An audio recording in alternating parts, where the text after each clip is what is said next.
Olá, bem-vindo ao E2, o programa da Escola Superior de Comunicação Social. Hoje apresentamos-te um roteiro turístico alternativo da cidade de Lisboa. Vamos fazer-te uma visita guiada aos grafites lisboetas. O repórter E2 leva-te ao Lisboa City Street Art Tour. Ensinamos-te a fazer um currículo criativo com um manual de instruções. O Sem Fronteiras marca mais um território em Espanha. E o Panorâmica recebe o jornalista Augusto Madureira. Se gostas de arte urbana, vais gostar do repórter E2 desta semana. Levamos-te ao Lisbon City Street Art Tour, uma viagem de 2 horas, disponível para todos aqueles que querem saber mais sobre a arte urbana de Lisboa.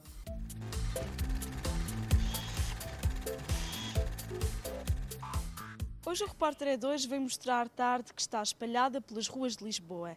Estamos na Calçada do Lavra, o primeiro de 9 locais de um roteiro turístico dedicado exclusivamente ao grafite. Ivan Roque é o criador desta iniciativa que faz do grafite uma atração turística. Os vizinhos olharam assim de lado no início, não é? Inclusive no dia da pintura, em que tiveram cá 15 writers a pintar, chamaram logo a polícia e depois com o tempo e vendo que as paredes são constantemente pintadas, okay? Há sempre uma requalificação constante de pessoas de todo o mundo, que eles também percebem, pelo facto de verem as pessoas a pintar no bairro delas, na rua delas e perceberem que são pessoas perfeitamente normais, já me pedem, às vezes até pedem e perguntam quando é que vamos pintar outra vez, quando é que há o próximo evento, enfim. Hoje em dia podemos dizer que é bastante positiva. Quais são os planos para o futuro deste projeto? O futuro deste projeto, o principal, como é óbvio, é continuar a termos aqui artistas a pintar, de livre expressão, e criar mais locais, não é? Recentemente, com a nova lei das juntas de freguesia, da agregação de mais 2 juntas à de São José, que agora chama-se tudo Santo António, a área geográfica aumentou e espero que a partir da primavera, verão, com bom tempo, claro, tenhamos mais locais de pintura. O presidente da Junta de Freguesia de Santo António, Vasco Morgado, vê na street art e no grafite uma forma ideal de requalificar as paredes da zona, bem como aproximar os moradores à arte urbana. A Freguesia de Santo António é uma das freguesias com mais grafite autorizado cá em Lisboa.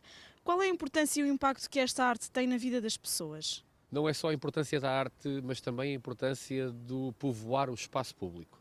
Tem a ver tudo com uma forma de estar na vida. Nós não estamos sozinhos e há espaço para toda a arte. Quais são os planos para o futuro, para a Freguesia de Santo António? Ou seja, é tornar a Freguesia de Santo António, em termos de grafite, que seja o ponto. Quando se fala de grafites, tem que se visitar Lisboa, e visitar Lisboa tem que se visitar Santo António. É esta a nossa ideia e a nossa meta. A street art e os grafites são uma nova forma de arte urbana que se expande pelas ruas de Lisboa. Há cada vez mais pessoas interessadas em fazer este tipo de arte que torna a nossa cidade num sítio mais bonito. Se estás interessado em fazer o roteiro turístico, ficas a saber que o passeio pedestre tem a duração de 1h30, com um custo de 20€ e com descontos para grandes grupos. Começa tudo aqui, nas escadinhas do Lavra, e segue depois para os restauradores. Com o mercado de trabalho cada vez mais competitivo, ter um currículo criativo pode ser uma vantagem. No manual de instruções damos-te algumas dicas para tornares o teu CV mais atraente.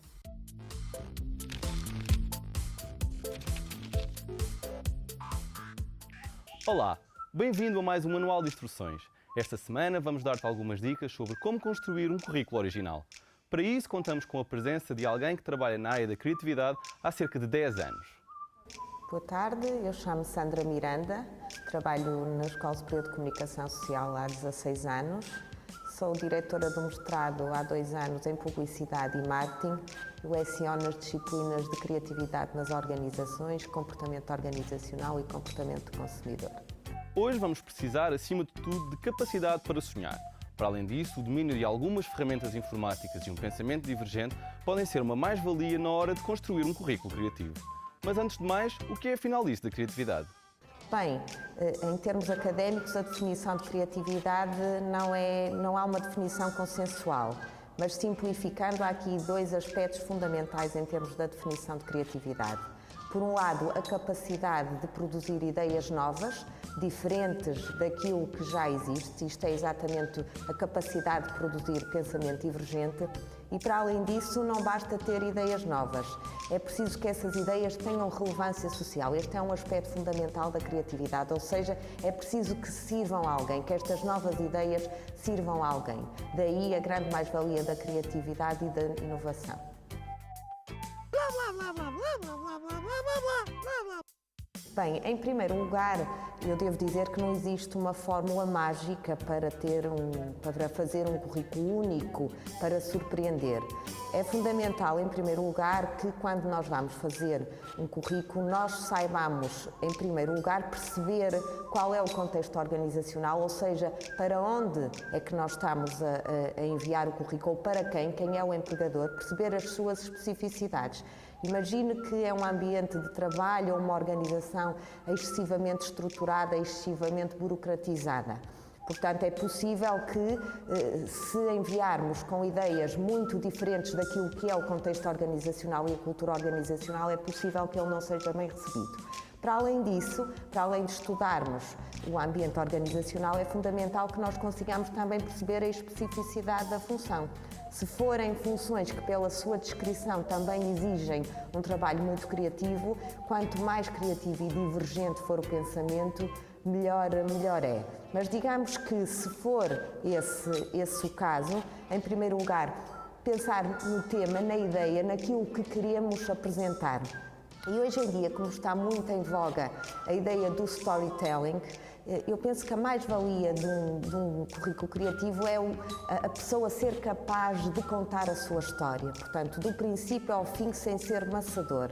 Por isso mesmo, a grande aposta deve ser em não enviar um currículo excessivamente descritivo, excessivamente burocrático, apostar muito em ícones, em currículos tipográficos. Hoje em dia está muito em voga a ideia de currículos tipográficos, onde nós vamos buscar ícones, onde nós vamos buscar imagens, muitas das vezes, e através daquela imagem representar a nossa ideia e as nossas competências. Digamos que, basicamente, uma das grandes mais-valias do currículo criativo é não ser excessivo em termos de informação, apostar muito em termos de imagem visual, e porque o que acontece quando nós damos muita informação, o empregador depois perde-se, ou seja, não surpreende. Portanto, mais vale ter pouca informação, muito iconográfica, digamos assim, e surpreender a partir desse vetor. Pois, no fundo,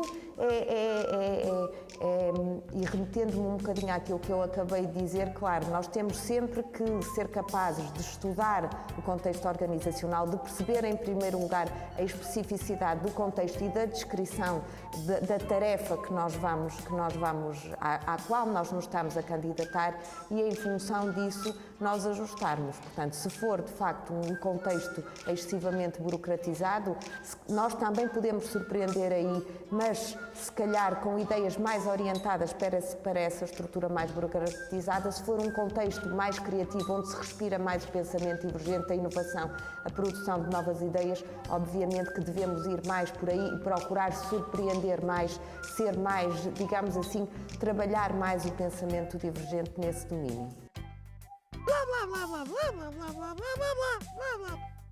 Em termos de conclusão, eu devo dizer que, de facto, nós estamos numa era em que o contexto organizacional é extremamente competitivo e, portanto, há empresas que uma das principais competências que aferem já no processo de recrutamento e seleção é exatamente a capacidade de inovação, de criatividade, de empreendedorismo dos elementos que se estão a candidatar e, portanto, o currículo faz toda a diferença.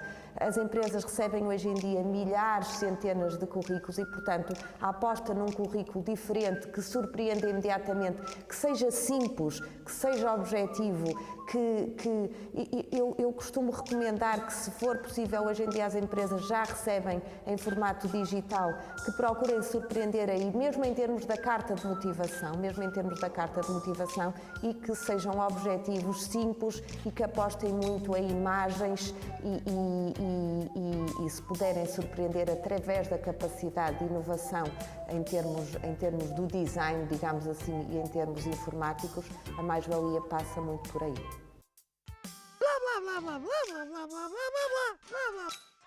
O conselho, em primeiro lugar, é que sejam empenhados, que não desistam. Portanto, o mercado de trabalho está muito fechado, é muito competitivo neste momento, que continuem, mesmo que muitas das vezes lhes fechem as portas, que continuem sempre a tentar e que invistam não só em termos de currículo criativo, mas que invistam também em termos de atividades extracurriculares, procurando mostrar depois no CV criativo que fora daquele CV e fora daquilo que eles vão fazer já fizeram um trabalho a esse nível.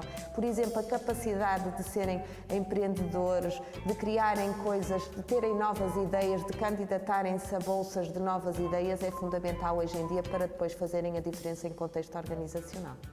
Bem, já percebemos que não existe uma fórmula mágica para construir um currículo criativo, mas se tivermos em conta as dicas dadas pela professora, acho que podemos fazer um bom trabalho.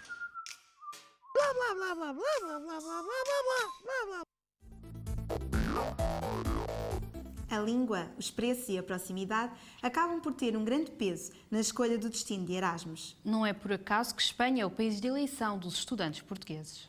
Hoje revelamos-te uma experiência em Saragossa, cidade entre Madrid e Barcelona. Ora vê!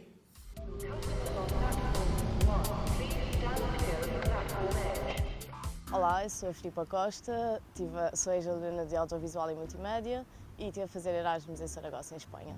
Saragossa foi a minha terceira opção devido aos transportes, porque não há voos diretos de Lisboa até lá e então eu optei a primeira e a segunda opção por um sítio que tivesse voos diretos. Eu morava mesmo no centro de Saragossa, arranjei a casa com mais 2 pessoas que também estavam à procura, que era um rapaz basco e uma rapariga francesa.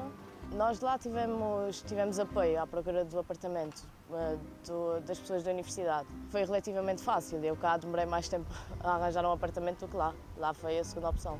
Erasmus implica um grande investimento porque a bolsa basicamente dá para pagar o alojamento e alguns transportes. Depois é preciso pagar a alimentação e despesas. Eu acho que o nível de vida em Espanha é diferente no sentido que a alimentação é mais cara, a vida toda lá é mais cara. Mas o que eu achei foi que a estadia é mais barata do que em Lisboa. Eu acho que os espanhóis são pessoas muito bem dispostas, estão sempre prontos para a festa, mas com outros espanhóis, com estrangeiros, são mais desconfiados e demoram algum tempo. As principais diferenças culturais que eu encontrei foi os horários, porque a vida lá começa toda mais tarde, os cafés abrem às 10 da manhã, depois tem a siesta, fecham durante 3, 4 horas à tarde e fecham mais tarde. E quando saem do trabalho não vão para casa, vão tomar um café, vão de tapas, não, é diferente. Não foi muito fácil adaptar-me à língua, porque é muito parecida, as conjugações verbais são iguais e nesse sentido é muito fácil. Mas a forma como eles dizem as coisas é muito diferente, os S, os R's, os J's, e nesse sentido é muito complicado. Eu senti que os espanhóis não dão oportunidade nem fazem esforço para entender quem não tenta falar espanhol. Quem tenta falar português devagar ou quem tenta falar inglês. Aí eles não dão oportunidades, mas se falares com eles em espanhol, eles vão tentar perceber e até te corrigem e ajudam para que consigas falar melhor.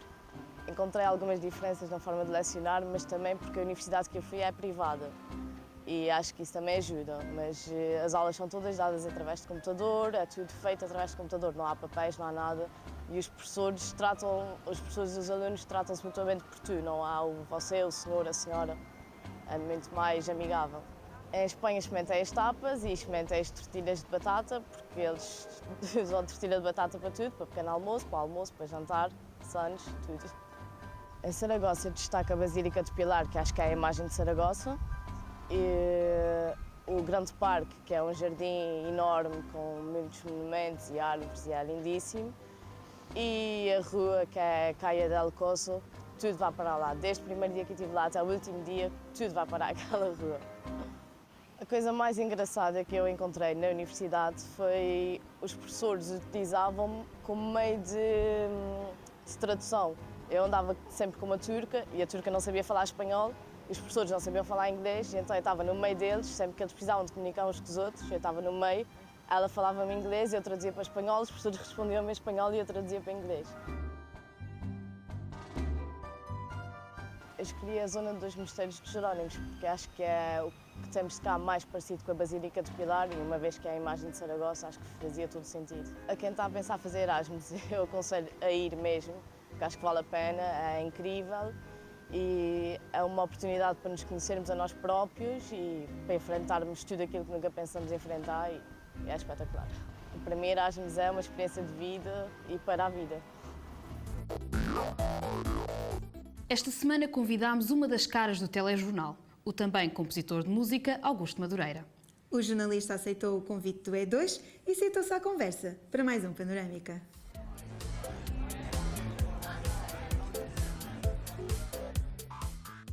Sejam bem-vindos a mais um Panorâmica. O nosso convidado de hoje, Augusto Madureira, é jornalista na SIC e também tem um percurso pela música.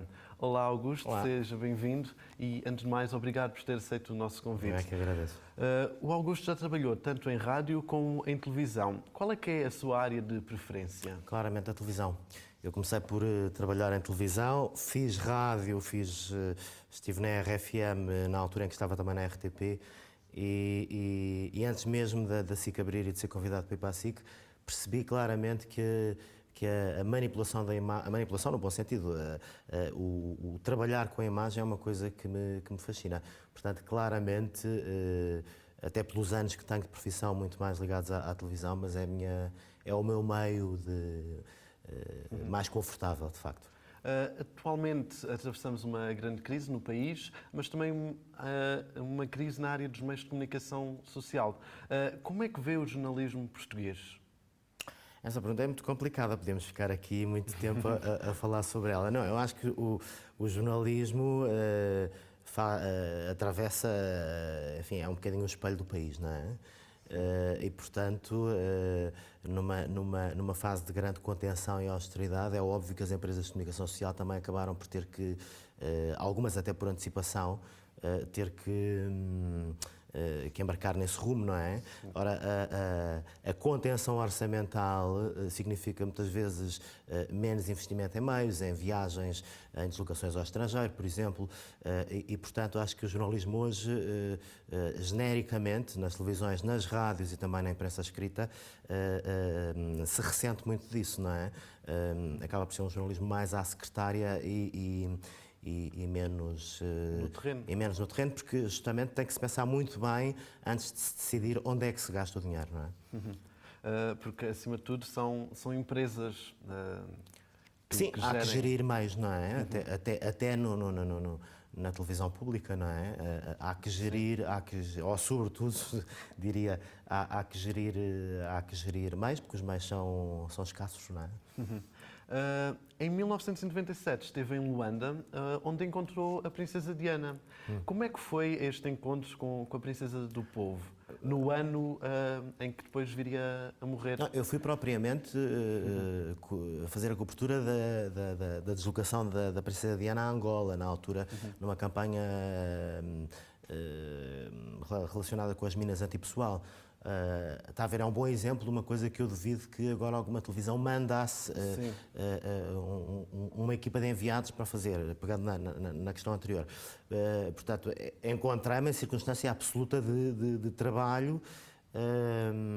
Não tinha particular fascínio pela Princesa Diana, quer dizer, para mim fazia muito parte do universo das revistas cor-de-rosa e assim, e procurei dar nessa altura uma visão menos cor-de-rosa e mais humana e política daquela visita, não é?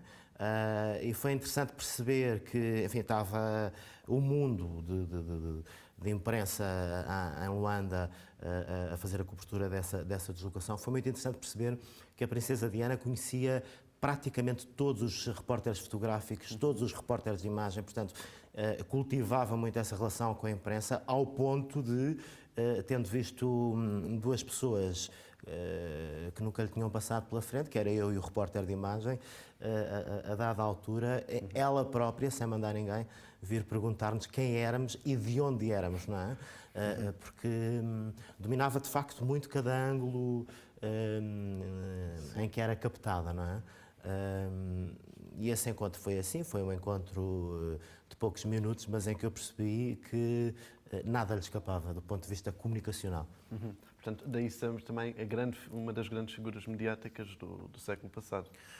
Sim, acho que ela soube trabalhar muito bem essa área, não é? Ao longo dos seus anos de figura pública. E se de algum modo muitos acreditam que ela foi vítima justamente de um certo tipo de imprensa paparazzi, não é? Eu próprio testemunhei que ela, com esse tipo de imprensa também, desenvolve uma relação muito próxima, não é? Portanto, se acaso foi vítima, ou se o acidente de algum modo pode ter sido potenciado por essas circunstâncias, ela terá sido vítima das suas próprias circunstâncias. É pelo menos a minha leitura. O Augusto é também autor e compositor de várias músicas, tendo já levado... Isso é uma coisa que eu faço por hobby, absolutamente. Tendo levado uma música a representar Portugal no Festival da Eurovisão e também, como é que, sendo um jornalista, como é que surge esta paixão pela música? Surge muito antes do jornalismo, não é? Perdão, eu tinha piano em casa em miúdo e comecei a tocar muito cedo. Entrei com 6 anos para a Escola de Música do Conservatório e, portanto, a paixão pela música é muito anterior à paixão pelo jornalismo. E foi uma coisa que eu, enfim, que acompanhou o meu crescimento, os estudos musicais, que a determinada altura eu largo, enfim, quando entro para a faculdade e tal.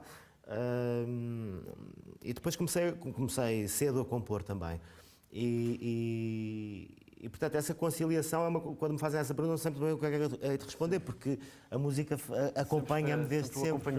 E, portanto, depois essas foram sucedendo essas brincadeiras, entre aspas. Sim, mas depois, como é que é levar uma música sua a representar Portugal em 2010 no Festival da Eurovisão? Foi uma experiência humanamente extraordinária, porque eu lembro-me de, em criança, ver os festivais da canção e os festivais da Eurovisão. E fui vendo sempre e cultivando isso e jamais me passou pela cabeça que pudesse estar naquele lugar. E, por um lado, foi uma responsabilidade grande, porque era uma canção com letra e música minhas, e, portanto, eu senti o peso de representar o país. Por outro lado, foi muito engraçado conhecer o lado dos bastidores de uma máquina gigantesca como a Eurovisão, perceber os fãs que mobiliza e estar em cima daquele palco gigantesco e ver bandeiras de Portugal e ver todo o entusiasmo é uma coisa inesquecível, verdadeiramente. Além disso, também compôs uma música que faz parte do álbum da Simone de Oliveira. Ou seja, há aqui também algo... A Simone de Oliveira é uma das grandes divas portuguesas. Sim, a questão foi que com o Festival da Canção, por um lado eu perdi um bocadinho a vergonha de mostrar o que fazia. Por outro lado, as pessoas também foram sabendo que eu tinha esse lado menos conhecido. E, portanto, daí para cá têm surgido algumas oportunidades pontuais, porque o mercado da música em Portugal, infelizmente, está mal, não é? E tive o privilégio da Simone ter ouvido uma maquete de uma canção minha, que, segundo a própria, pela qual se apaixonou de imediato, e, portanto, foi um privilégio imenso ter aquela voz e aquela voz a interpretar e a cantar um tema meu. Estou gratíssimo à Simone, em primeiro lugar, não é? Mas também depois a toda a equipa de produção e do disco. Foi bom. Portanto, já conta com uma longa carreira no jornalismo. Acha que ainda lhe falta fazer alguma coisa? Falta sempre fazer coisas, eu acho. Agora, se me perguntarem exatamente o quê, tenho que pensar um bocadinho para dizer, mas falta... Eu acho que no jornalismo, como em todas as profissões, eu acho que nunca está tudo adquirido e tudo aprendido, não é? Portanto, cada dia é um dia em que se... É um dia novo em que surgem... Não, em que se pode aprender mais, não é? Em que se pode aprender mais, em cada reportagem, em cada jornal, em cada projeto, não é? E, portanto, acho que ainda tenho muito para aprender. Acho que tenho muito acho que vou ter sempre muito para aprender. Mesmo, e digo isto mesmo sinceramente, não é frase feita, acho mesmo. Muito obrigado por ter aceito o nosso convite, Augusto. Obrigado. Augusto Madureira já passou pela rádio e também é hoje cara conhecida da SIC Notícias. Escreveu e compôs uma música que representou Portugal no Festival da Eurovisão. Este foi mais um Panorâmica. O E2 de hoje termina aqui. Voltamos para a semana. Até lá.